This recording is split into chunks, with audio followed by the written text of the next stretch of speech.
Siya. Kikik Matos.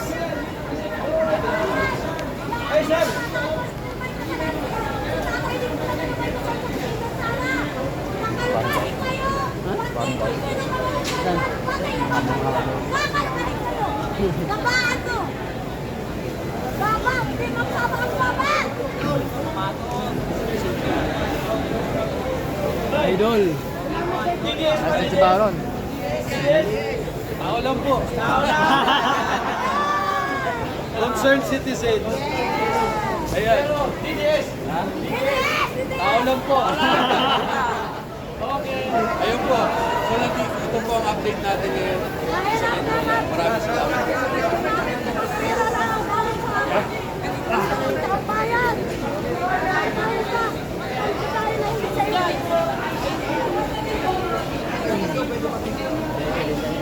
Saan? Meron pa? Balot, balot. Terus sana, dito sa iyo, Baron guys niyo. Ito, ang mensahe ko naman sa mga loyalista ng PNP at ang palakpakan. Oo, ang sayari niyo kasi ng Lutang Gerardo. Hindi namin kasalanan na namatay ang mga anak niyo mga magnanakaw. Kasi yung mga anak niyo mga bangag, mga anak niyo yung ginagawa nilang breakfast ng shabu, dapat lang sa kanila namatay sila sa war on drugs. No, konsintin niyo yung mga anak niyo. Sana, wala nang Duterte maupo. Si Kik Matos. Kababayan natin, kawawa. Matagal na ang korupsyon, bata pa lang. Hanggang ngayon, hindi pa rin na-eradicate ang mga magnanakaw. Pero ngayon, palala ng palala. Hindi lang barya-barya ang ninanakaw, bilyon-bilyon. Kung tutusin, trilyon ang nawawala. Tapos, para bang bingi ang mga nakaupo, para bang hindi naririnig ang panawagan ng tao. Ilang rally pa ba ang kailangan gawin para lang pakinggan? Ilang pa ba ang dapat masaktan? Ilang pa ba ang dapat masawi? May rason kung bakit ang mga tao nandito sa labas, kung bakit nakikibaka, nagsisigawan at nananawagan. Sana pakinggan niyo po ang mga tao. Kasi di na biro to eh. Ano na to eh, kinabukasan ng bansa natin to, kinabukasan to ng mga anak natin, ng mga kababayan natin. Tapos hanggang ngayon, di ba, lantaran ng panggagago. Ayun, sana nasagot yung tanong mo. Salamat po. Sir, good afternoon. Dwight De Leon from Rappler. This is Juan from One News. May picture lang yun po na. Quick questions lang, sir. Yan, sir. Sige po. Naka-live po kayo. Sige, sir. Ayan. Thank you po. Sige, sir. Quick question lang po. Isa ko sir. Tatanong ko lang, sir, kung are you part of the group of protesters that came here, that arrived here today? Bakit po kayo nandito? Well, wala naman akong group or kulay na pinapanigan. I'm just a concerned citizen. I've been in the last rally in September 21, and I'm here also to document for my own channel. But in support na rin against corruption, in support against mga tiwaling nangyayari dito sa ating bansa. Sir, yung panawagan kasi ng latest group na dumating dito ay nag-resign si Pangulong Marcos, hindi si VP Sara Duterte. Do you carry the same one? Well, I think, yeah. Sa tingin ko, sa lahat ng nangyayari, I'll just think about my answer. Sa tingin ko, dapat lang siya mag-resign. Kasi sa lahat ng bagyong dumaan, sa lahat ng nasamantang sa flooding, who are we to blame? Hindi yung administrasyon niya lang. Pero at the same time, in my opinion, I don't think he's gonna resign. Kasi I don't think aaminin. Pag nag-resign siya, kumbaga parang inaamin na niya eh.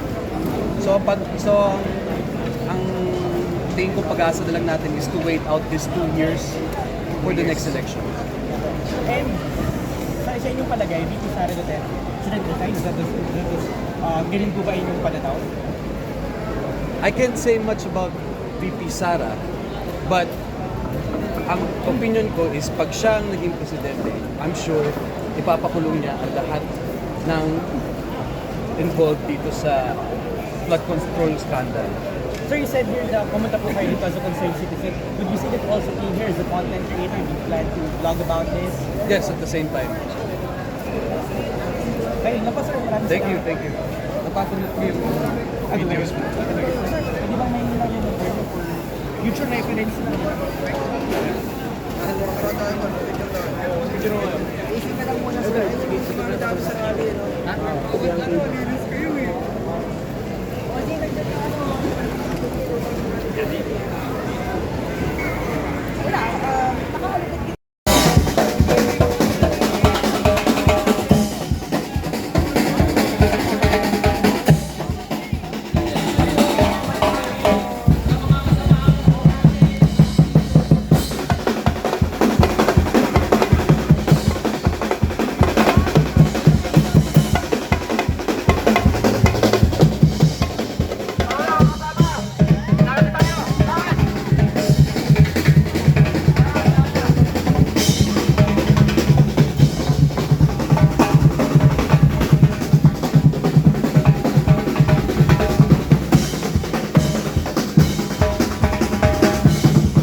Lods, pag bumalik ka kanina, makita kita eh. Bumalik ka. Hindi ka tumuloy ka. Kita kita eh. Lods. Okay, tampon!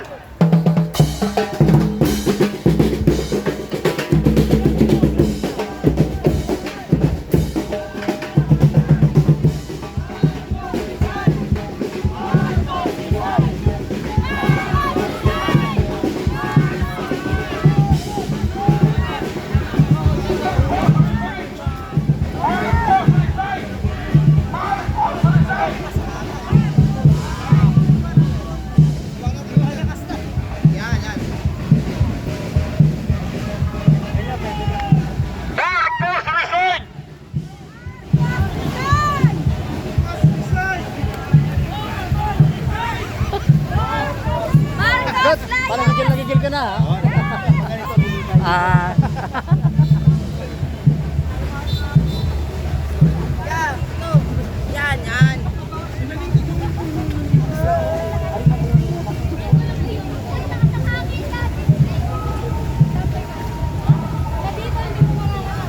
Wala, dalawang ano mo. Wala. Hindi nahulog. Kailangan talaga nakahiga. Ah. Ayan. Ta.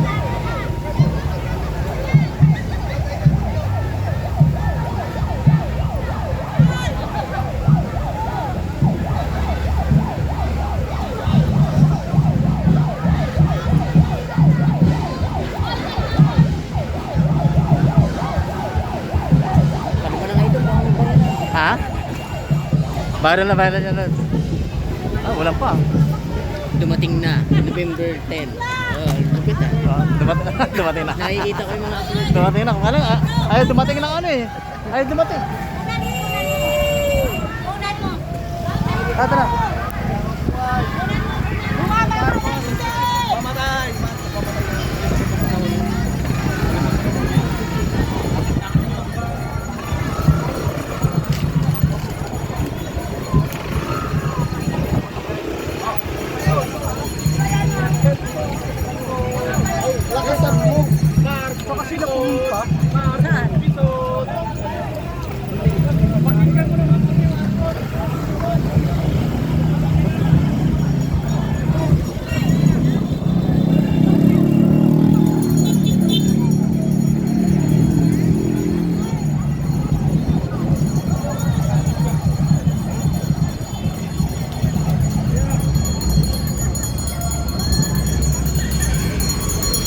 Ayan, susunod po tayo. Kukunin po natin yung ano natin, sasakyan natin. Maraming salamat.